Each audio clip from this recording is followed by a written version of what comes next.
Velkyre woke to a world of dull, grinding pain and the low crackle of a hearth fire that had burned down to sullen orange embers. Stone walls rose around him, thick and cold, their surfaces scarred by decades of boot scuffs, sword notches, and the greasy black stains of torch smoke. Heavy timber beams crossed the low ceiling like the ribs of some long-dead giant, each one darkened to near black by years of rising heat. The air hung thick with the mingled scents of lamp oil, damp wool cloaks, boiled cabbage, and the faint metallic tang of old blood that never quite left a barracks. Somewhere beyond the thick oak door, a man coughed. A wet, rattling sound and iron-shod boots scraped against flagstones. He lay on a narrow cot whose straw mattress had long ago been pounded flat. A rough wool blanket had been thrown over him. His heavy fur cloak was folded with surprising care at the foot of the bed. His dark, swirling steel armor stood stacked against the far wall like a silent sentinel. The deep claw marks left by the vampire still raw and bright across the breastplate. The quiver of red-fletched arrows rested beside it, every shaft accounted for. Someone had even pulled off his mud-caked boots and set them neatly beneath the cot. 4 men stood in a loose semicircle around him.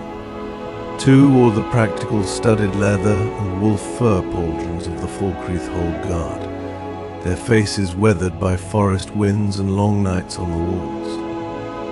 The other 2 were Imperials, tall, clean-shaven, and rigid in polished steel cuirasses still bearing the fresh crimson enamel of the Empire's dragon.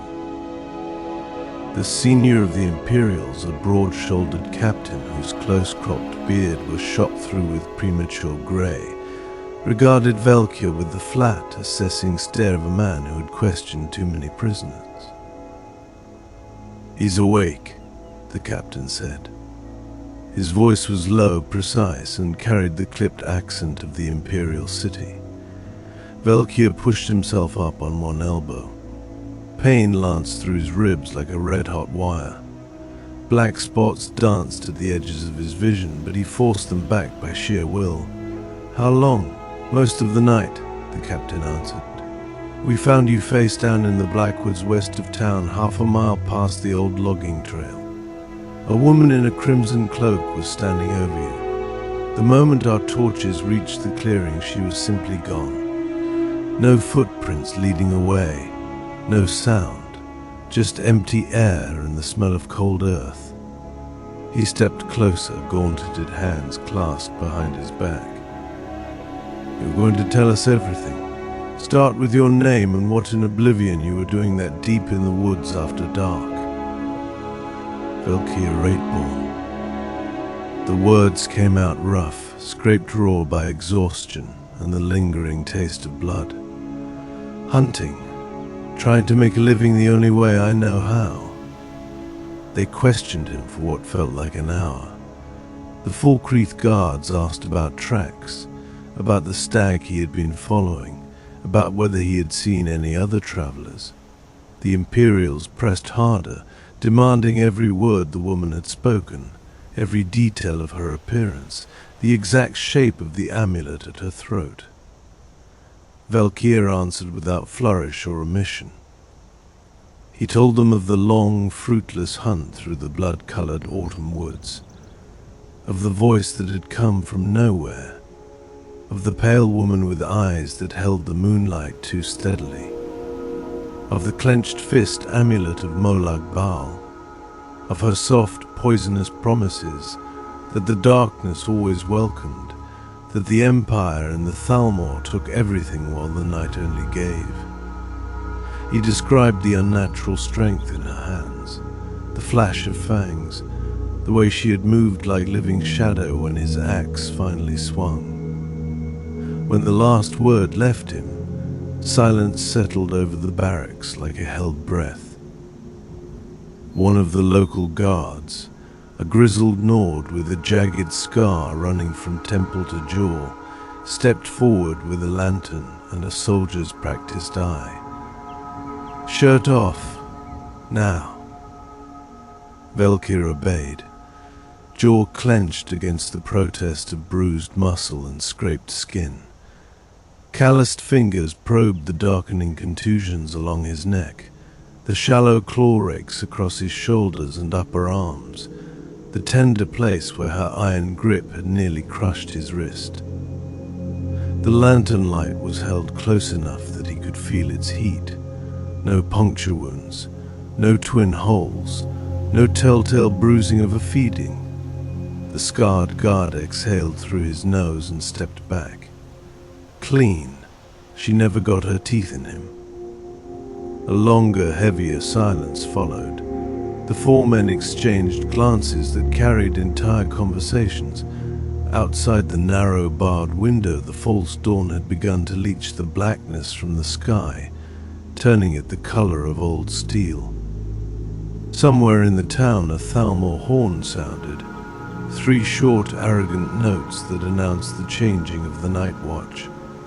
The sound seemed to press against the barracks walls like a reminder of who truly ruled Skyrim now.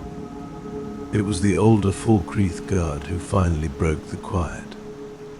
His voice was low, almost reluctant, as though the words themselves might draw unwanted ears. "There's a place," he said, "that might have use for a man who's looked a daughter of Cold Harbor in the eyes and lived to speak of it. North. Solitude Hold. Just across the Karth River from the city proper, they've raised a new fortress these past 2 years. The Citadel of Stendar. Pale stone and silvered battlements, built high enough to watch both the river and the road. The vigilance there answered to no Jarl and no imperial legate. They hunt what the rest of us pretend isn't there. Daedra. We're beasts that wear human faces until the moon is right. Word came down the eastern road last month. The Citadel is taking recruits. Hard men. Quiet men. Men who already know the shape of the dark. The Imperial captain gave a single measured nod. Your account will open their gates. Whether you remain inside them is your own affair. But walking these woods alone again, with nothing but a hunting bow and mountain stubbornness, that would be a fine way to end up as someone else's evening meal. They left him then. Left a dented tin cup of watered wine, a heel of dense black bread, and strict orders that he was not to rise from the cot until the morning bell. The heavy door thudded shut.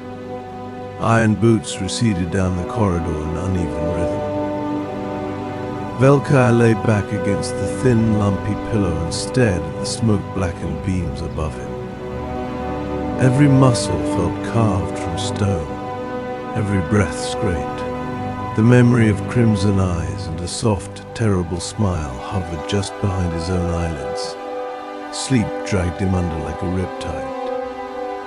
When consciousness returned, the barracks had transformed.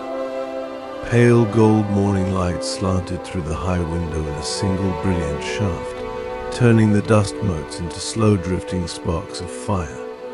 The hearth had burnt to white ash. The air smelled cleaner, touched with the distant scent of baking flatbread from the kitchens below. His body still ached in 100 separate places, but the thick fog of exhaustion had thinned enough that thought could move again. It was then that he saw her. In the far corner of the room, half concealed by a tall stack of battered wooden shields and a hanging rack of spare cloaks, a young cooking maid stood frozen. She wore a plain grey wool dress and a stained linen apron still dusted with flour.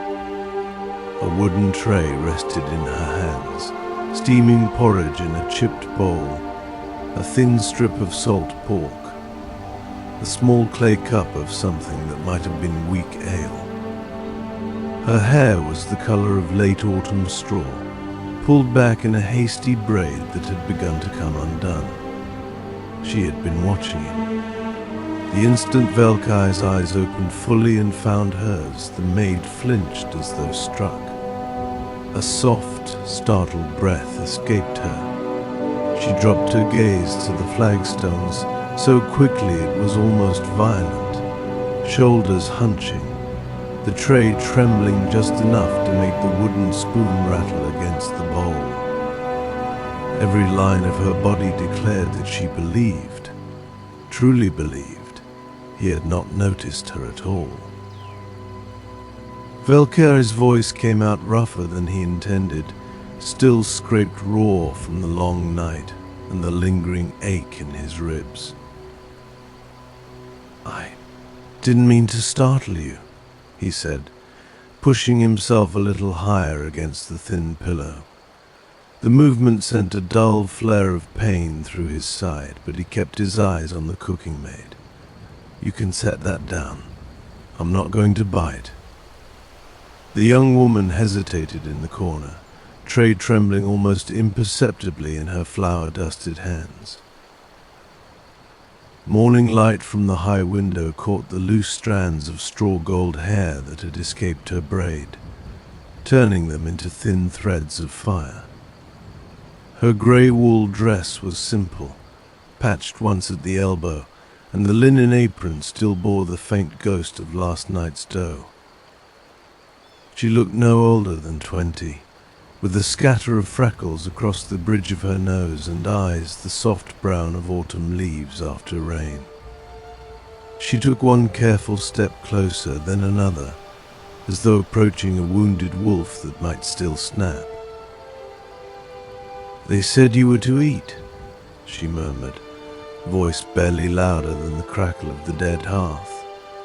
"Before the captain comes back. Porridge is still hot." Velkyre managed a crooked half-smile that felt strange on his face. "What's your name?" A faint color rose in her cheeks. "Sigrid. Sigrid." He repeated it softly, testing the shape of it. "I'm Velkyre." She set the tray on the small three-legged stool beside the cot with exaggerated care, as if any sudden noise might shatter the quiet between them. When she straightened, she did not immediately retreat. Instead, she lingered, fingers twisting in the edge of her apron. He tried to speak again and found the words tangling. The barracks suddenly felt too small, the air too warm. He had faced down a daughter of Cold Harbor in the Blackwoods without flinching. Yet the simple nearness of this quiet girl with flour on her wrists made something in his chest tighten like a drawn bowstring. Up the back of his neck beneath the collar of his tunic. He looked away first, then forced himself to meet her eyes again. "You cook for the whole barracks?" he asked, the question clumsy even to his own ears. Sigrid's mouth curved in the smallest of smiles. "Most days the Imperials complain the porridge is too thin. The local lads say it's too thick. I just keep stirring." She tilted her head, studying the dark bruises along his jaw. "You're the one they dragged in from the woods, the vampire." "Almost the vampire's supper," he corrected, and the ghost of a laugh escaped him. She didn't get the chance. Something shifted in Sigrid's expression, curiosity, and beneath it a flicker of genuine concern. She stepped closer still, close enough that he caught the faint scent of wood smoke and fresh bread that clung to her clothes. "I'm glad," she said simply. The space between them seemed to shrink on its own. Velkyre's heart beat harder against his sore ribs. He could see the individual freckles across her nose now, the way her lower lip caught between her teeth for half a second. His hand, almost without permission, rose from the blanket. Fingertips brushed the back of her wrist, calloused skin against soft, flour-dusted warmth. She did not pull away. She leaned in. Just a fraction, breath soft and quick. Their faces were inches apart. The barracks door slammed open hard enough to rattle the shields stacked in the corner. An Imperial guard in full steel and crimson strode in as though he owned the flagstones, gauntleted hand already resting on the hilt of his short sword. "On your feet, Rakeborn. Captain wants confirmation you haven't slipped out a window in the night." His eyes flicked from Velkyre to Sigrid, lingered a moment too long on the narrow space between them, and narrowed. "Meal's over, girl. Back to the kitchens." Sigrid jerked away as if burned, cheeks flaming scarlet. She snatched up the empty tray with trembling hands and fled past the guard without another word, the door swinging shut behind her with a hollow thud. Velkyre sat frozen for a heartbeat, the almost kiss still tingling on his lips like the memory of lightning. Then he swung his legs over the side of the cot, jaw tight. "I wasn't going anywhere." "See that you don't," the guard replied flatly. "Not until you're signed out and on the road. Citadel of Stendar's a long walk. Best start while the light's good." Velkyre dressed in silence, every movement deliberate. He pulled on the dark, claw-scored breastplate, settled the heavy fur cloak across his shoulders, and slung the quiver of red-fletched arrows into its familiar place. The weight of the bow felt like an old promise. Before he left the barracks, he caught Sigrid's eye one last time through the half-open kitchen doorway at the end of the corridor. She stood frozen beside a great iron pot, ladle forgotten in her hand. He stepped close enough that only she could hear. "I'll come back," he said, voice low and certain.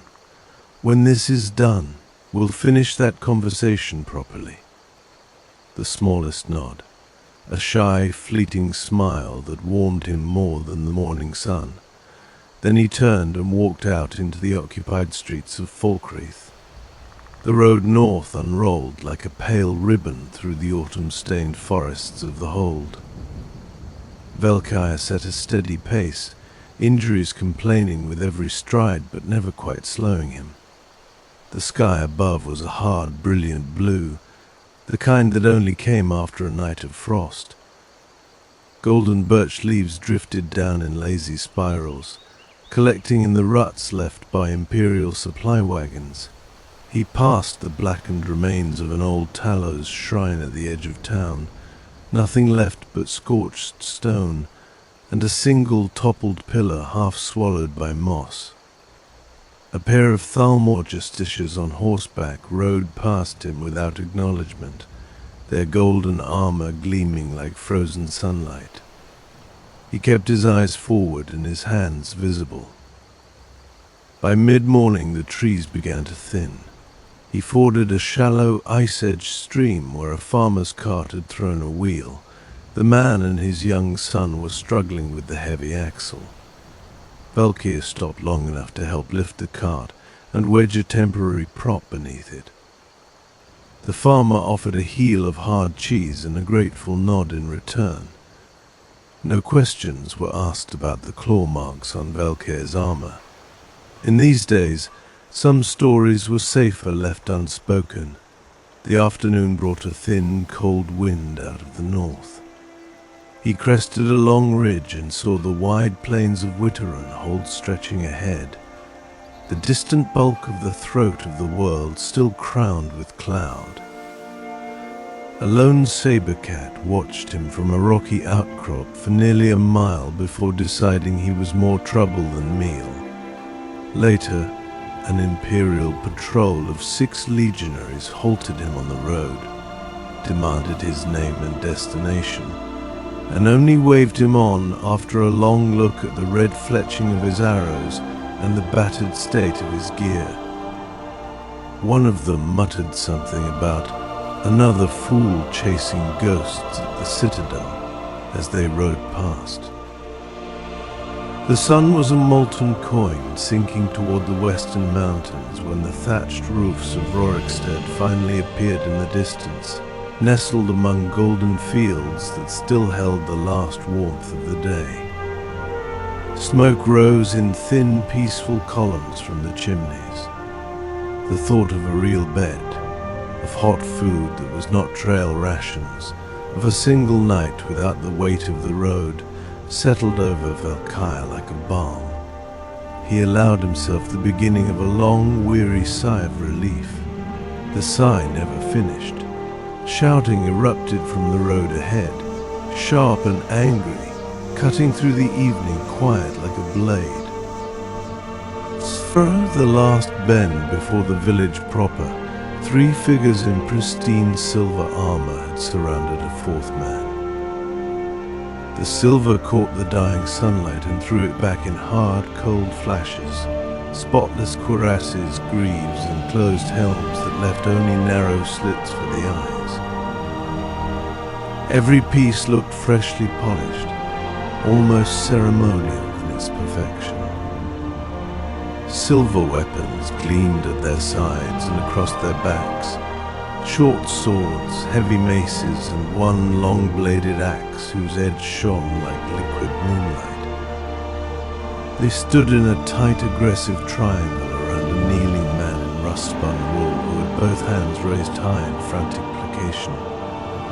The lead figure's voice carried clearly on the cold air, harsh and unyielding. "One more time, where did you get it?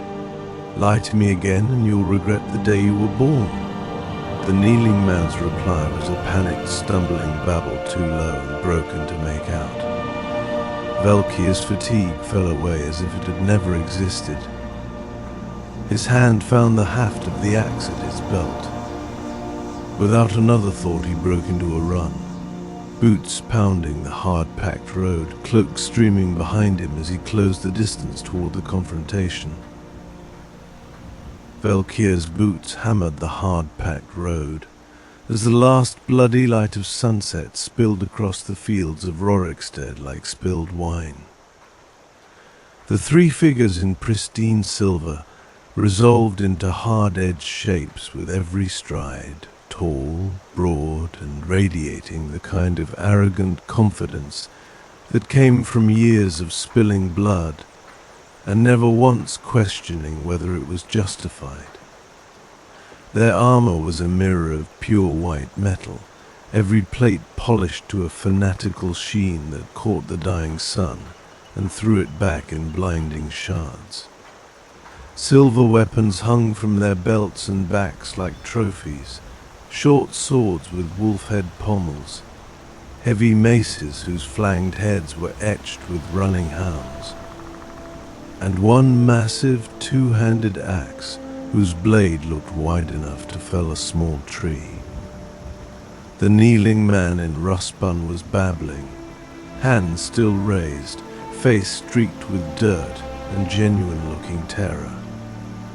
Velkyre slowed to a wary jog as he came within earshot, one hand resting on the haft of his own axe, the red fletching of his arrows whispering against his cloak. The largest of the 3 silver hand, a mountain of a man whose open-faced helm revealed a thick red beard braided with what looked disturbingly like yellowed fangs, was doing most of the shouting. His voice was a gravelly roar that rolled across the fields and made the nearest cattle lift their heads in dull alarm. "Speak up, you sniveling milk drinker. I asked you a simple question. That little trinket around your neck, where did a dirt-grubbing farmer get a silver amulet shaped like a damn bat? Did it fall out of the sky? Did Mara herself float down and hang it on you while you were dreaming of sheep?" One of the others, leaner and quicker-looking, with a long silver sword already half-drawn, barked a harsh laugh. Maybe the cows gave it to him. Payment for services rendered. I've heard stories about Rorikstead men and their livestock. The third, a woman whose silver armor was no less immaculate, and whose voice was pure northern ice, stepped closer to the kneeling man. and nudged his shoulder with the toe of a polished boot. "We're not here for jokes. Lycanthropy is nearly scoured from this land, nearly. We've burned the last of the old packs out of the hills east of Witteran, skinned the beasts, salted the earth where their dens stood. But the night is never satisfied with just one kind of monster. Now the bloodsuckers are crawling out of every crypt and forgotten ruin like maggots from a corpse. And you?" She leaned down, silver gauntleted hand closing around the man's jaw hard enough to make him whimper. "You stink of the grave. So I'll ask one last time before my friend here starts removing pieces. Where did you get the amulet, and who else in this pissant village is sleeping in a coffin when the sun goes down?" The kneeling man's eyes darted wildly, from the woman's cold face, to the red-bearded giant, to the lean one, and finally, just for a heartbeat, to Velkyre standing 20 paces away on the road. Something flickered behind those eyes. Not fear. Calculation. Then the mask of the terrified peasant cracked. With a sound that was half snarl and half wet hiss, the man surged upward far faster than any mortal farmer had a right to move. His lips peeled back from teeth that were suddenly too long, too sharp. He lunged straight at the red-bearded silver hand, fingers hooked into claws, mouth stretching wide for the thick artery in the big man's neck. He never came close. The red-bearded giant moved with the bored efficiency of a man swatting a fly. The massive silver axe left its harness in a single fluid arc. There was a bright musical ring of metal through flesh and bone, a wet thump, and the would-be vampire's head left his shoulders in a perfect horizontal cut. It hit the road with a hollow coconut sound and rolled twice before coming to rest against a tussock of grass. Mouth still open in mid-snarl, eyes wide with the final, almost comical dismay of a predator who had just realized it was prey. The headless body took one more stumbling step, arms still reaching, before it collapsed in a spreading pool of dark, sluggish blood that steamed in the cooling evening air. For a moment the only sound was the soft sizzle of that unnatural blood against the silver edge of the axe. Then the red-bearded silver hand threw his head back and roared with laughter, loud, booming, utterly unrestrained. He planted a boot on the twitching corpse and gave it a contemptuous shove. "Ah, look at that!" Thought he was clever, didn't he? Thought old Skjor Ironbite was getting slow in his old age. He wiped the silver axe on the dead man's tunic with exaggerated care. "That's the third one this week trying the same damn trick. They never learn. You give them half a second of mercy and they try to make a meal of you." The lean one sheathed his sword with a sharp click and spat on the severed head. Vampires, filthy, night-crawling parasites. At least the werewolves had the decency to howl before they tried to rip your throat out. These pale bastards just smile and lie and wait for you to look away. He glanced at Velkyre for the first time, eyes narrowing beneath the rim of his helm. "And what do we have here? Another lost puppy come to watch the show." The woman turned as well, silver armor catching the last red light of the sun like a mirror soaked in blood. Her gaze raked over Velkyre's claw-scored breastplate, the red-fletched arrows, the heavy fur cloak, and the axe still half-drawn at his side. A slow, humorless smile touched her lips. "Well, well, a mountain man with fresh marks on his armor. Either you're very brave, very stupid, or you've already had a closer look at the dark than most." She tilted her head. "Name yourself, stranger, and speak quick. We've just added another bloodsucker to the tally, and my patience for new faces is thinner than a thrall's promises. Skjor, Ironbite, rested the still wet silver axe across one broad shoulder and grinned, showing teeth that were almost as prominent as the ones braided into his beard. Don't mind cold-eyed Brynhilde. The last pack of beastmen we cornered in the Pale only numbered 6. She likes nice round numbers. Me? He thumped his chest with a silver gauntleted fist, producing a deep metallic boom. I like the work. Werewolves, vampires, it makes no difference. Silver kills them all the same. We've spent 10 years burning the wolf blood out of Skyrim root and branch. The companions are broken. The old circles are ash. And now that the Pale Ones think they can crawl out of their holes and play at being the new terror in the night. He laughed again, a sound like rocks grinding together. We'll stack their heads so high the Thalmor will be able to see the pile from their fancy embassies. The lean one, still unnamed, crouched beside the body and yanked the bat-shaped amulet from the corpse's neck with a sharp snap of the chain. He held it up to the fading light, then tossed it to Brynhilde, who caught it one-handed and slipped it into a pouch at her belt without looking.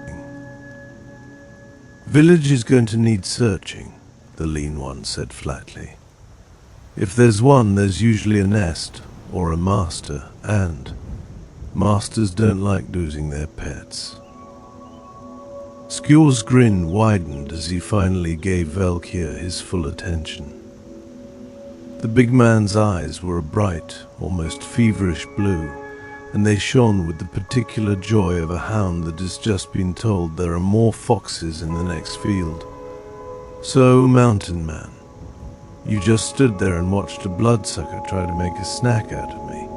That either makes you a coward, a smart man, or someone who's got his own reasons for hating the Nightwalkers.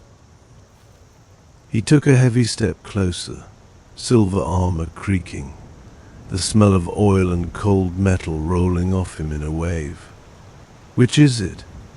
And choose your words carefully. We've already killed one monster tonight. The axe doesn't care if the next one is still breathing when the cut starts.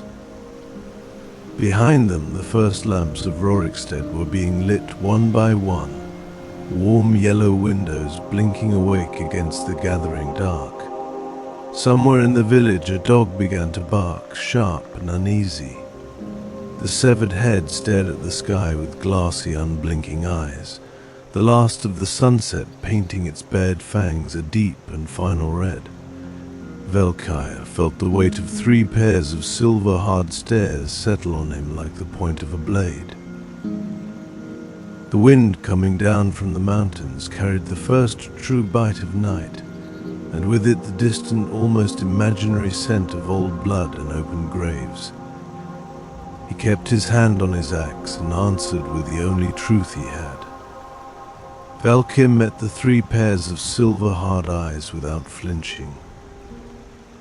Velkyre Rateborn, he said, voice steady despite the fresh ache still lingering in his ribs. I was on the road north. That thing. He nodded toward the headless corpse. Tried the same game on me 2 nights ago in the woods outside Falkreath. A woman. Molag Baal's mark at her throat. She talked pretty until the fangs came out. Skjor Ironbite's bushy red eyebrows climbed toward the rim of his helm. Then the big man threw back his head and laughed so hard the plates of his silver armor rang like a poorly tuned bell. Ah! Listen to this one, Brynhilde. Torsten. He met a daughter of Cold Harbor and lived to tell the tale. Skjor wiped a tear of mirth from the corner of one eye with a silver gauntleted thumb. And yet here he stands, still breathing, still walking, and most importantly, still not wearing a vampire's head on his belt. Tell me, Mountain Man, did did you at least cut the bitch's throat before the local tin pots came running to wipe your nose? Brynhilda's smile was thin and sharp as a skinning knife. Of course he didn't. Look at him. Armor scored, cloak matted, eyes still carrying that hunted look. She put him on his back, and he needed a squad of Imperials to finish what he started. She stepped closer, the scent of cold metal and old blood rolling off her. How does it feel, Rateborn, knowing a real hunter would have taken her head before she finished her little speech about the welcoming dark? The lean one circled slowly to Velkyre's left, silver short sword still loose in its scabbard. Maybe the vampire took pity on him. Maybe she saw how scrawny he was under all that fur and decided he wasn't worth the effort of draining. Or maybe... His voice dropped into a mocking sing-song. Maybe our brave mountain man simply wasn't strong enough. Had to wait for the guards like a child waiting for his mother to chase away the nightmares. Skjor clapped Velkyre on the shoulder hard enough to stagger him. Don't take it personal, lad. Not everyone is cut from the same silver. Some men were born to hunt monsters, others were born to be hunted by them and then cry for help. He jerked his chin toward the lights of Rorikstead. But luck's with you tonight. You're about to see how the work is done properly. One bloodsucker means a nest. A nest means we turn this whole quiet little farming hole inside out until every last pale-skinned parasite is ash. You're welcome to watch. Might even learn something. They did not wait for an answer. The three silver hands strode into Rorikstead like a storm front given human shape. Doors that were not opened fast enough were kicked in. Families were dragged into the dirt streets by their hair or the fronts of their tunics. Children cried. Old men protested and were silenced with the flat of a silver blade or the back of a gauntleted hand. Skjor's booming voice rolled between the thatched houses like thunder. Out! Everyone out! If you've got pale skin, cold hands, or an unexplained dislike of sunlight, step forward now, and save us the trouble of cutting you open to check. Skjor aggressively shouted.